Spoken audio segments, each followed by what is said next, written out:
Popular Hellshire Beach businessman missing. Hi again and welcome. This is Links 007 TV News Report, and we'll be right back with the full details to come. Welcome to Links 007 TV News Report, providing you with the best in local and international news updates.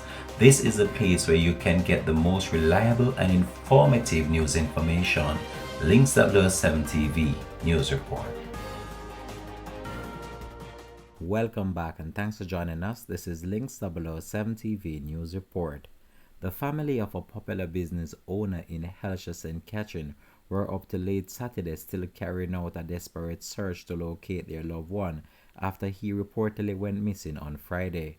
Reports are that 71-year-old Nehemiah Thompson went on one of his regular trips up in the hilly section of Hellshire Heights to collect firewood and has not been seen or heard from since. We started to get worried when we realized that up to 6 p.m. on Friday evening he was still not at home, said Omar Douglas, the son-in-law of Mr. Thompson. The daughter of the business operator said that since the time that he went missing, she and several other family members and friends have launched a search to locate Mr. Thompson, but after hours of searching and going through the thick vegetation and searching areas where he is known to frequent, they have still returned empty-handed. Family members have stated that they have reported the matter to the police, but they are a bit disappointed that law enforcement officers have not provided them with any support during the search.